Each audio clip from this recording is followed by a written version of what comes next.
Ngayon naman po, tungkol sa kampanya nitong 2025 elections, nagkwento sa akin si dating Speaker Martin Romualdez. Kinausap daw siya ni PBBM sa Tacloban para tumulong sa gastusin ng mga kandidato mula national hanggang local candidates. Ang sagot ni Speaker, naibigay na niya ang SOP collections sa Bureau of Customs na umabot sa 11 billion pesos. Dagdag pa dyan, may 9 billion pesos collection mula sa sugar na ayon mismo sa kanya ay pinaghahatian lang ng 5 kumpanya para makontrol nila ang presyo ng asukal sa merkado.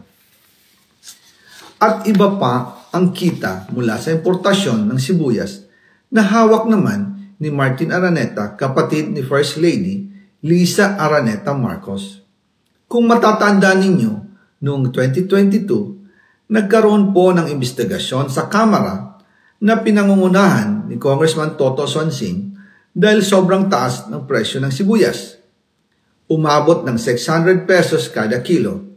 Gayong dapat ay nasa 80 pesos lang. Doon lumabas ang pangalan ni Martin Araneta bilang isa sa mga nasa likod ng kontrol sa importasyon ng sibuyas. Pero hindi po natuloy ang investigasyon.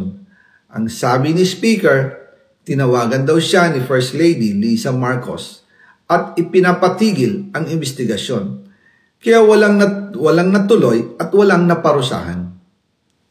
Dahil pala, kontrolado ng kapatid ng First Lady ang importasyon ng sibuyas.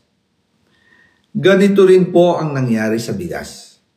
Noong April 2023, nagsimula nang tumaas ang presyo ng bigas. Kaya iminungkahi ko kay Speaker Martin Romualdez na kung pwede ay mag-angkat tayo ng 13 million metric tons para sa buong taon. Ang layunin ko po ay mapababa ang presyo ng bigas sa 22 pesos kada kilo. Pero hindi po ito inaprubahan ng Pangulo noong sila ay nasa Clark. Dahil doon, sumipa ang presyo ng bigas na umabot ng 55 pesos kada kilo hanggang 2024. Noong 2024, kinausap ko ulit si Speaker Martin Romualdez na kung pwede makausap namin si Secretary Laurel Chu ng Department of Agriculture at Secretary Ralph Recto ng Department of Finance para maibaba ang taripa ng bigas mula 35% to 15%. Sinabi ko kay Speaker Martin Romualdez na kung pababayaan natin ang patuloy ng pagtaas ng presyo ng bigas at umabot ito sa 60 pesos kada kilo, siguradong magagalit na ang taong bayan. Posibleng magrevolusyon na ang mga tao at tiyak na maapektuhan dito ang mga kandidato ng administrasyon sa 2025 elections. Isa sa mga patunay na hindi na masaya ang taong bayan ay ang pagbaba ng approval rating ng Pangulo noong panahon na iyon dahil sobrang taas na ang presyo ng bigas. Nangyari po ang meeting at halos inaabot kami hanggang alas 2 ng umaga, nakikiusap, nagpapaliwanag. Buti na lang, matapos ang matagal na negosasyon, pumayag din sila. At di nagtagal, inanonsyo na rin sa publiko na ibaba ang nangbuwis sa bigas.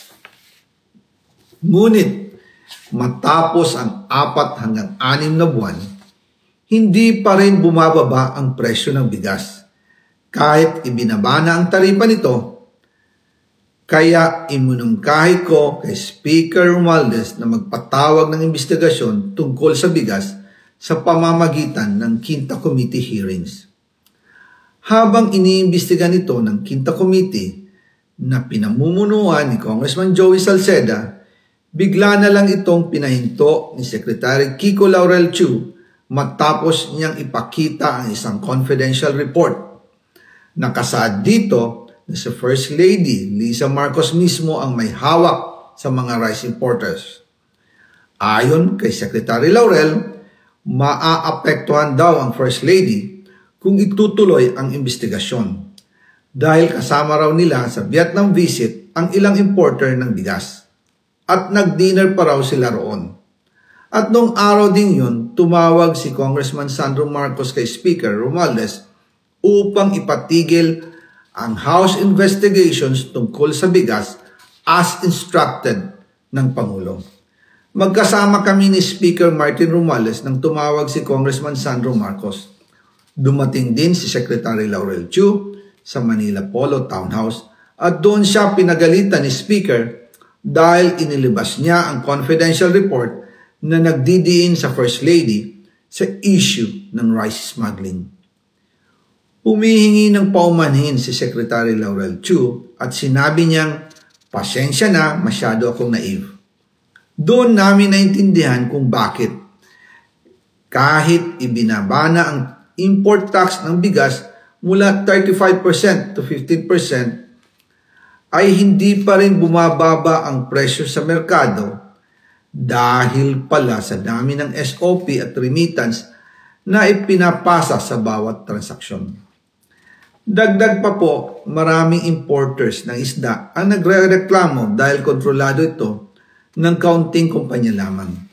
Wala naman daw tax sa importation tuwing lean season, pero kahit ganoon, hindi pa rin sila nabibigyan ng permit to import. Ang mga kaunting kumpanya na ito lang ang nabibigyang permit to import. Dahil dito, kontrolado din ang presyo ng isda at ito din ang dahilan kung bakit mataas ang presyo ng galunggong. Mga kababayan, hindi dapat naghihirap ang Pilipinas. Hindi dapat ganito kamahal ang mga pangunahing bilihin tulad ng bigas.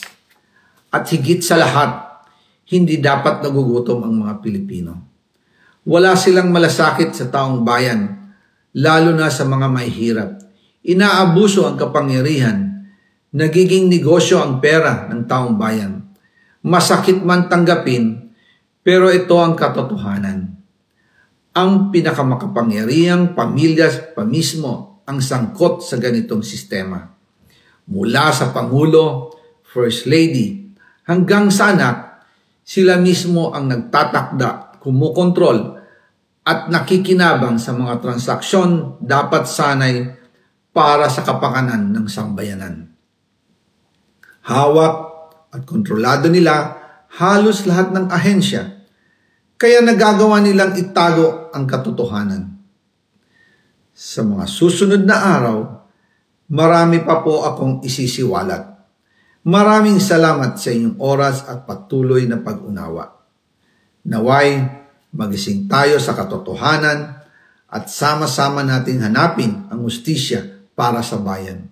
Diyos mabalos po sa Indogabos.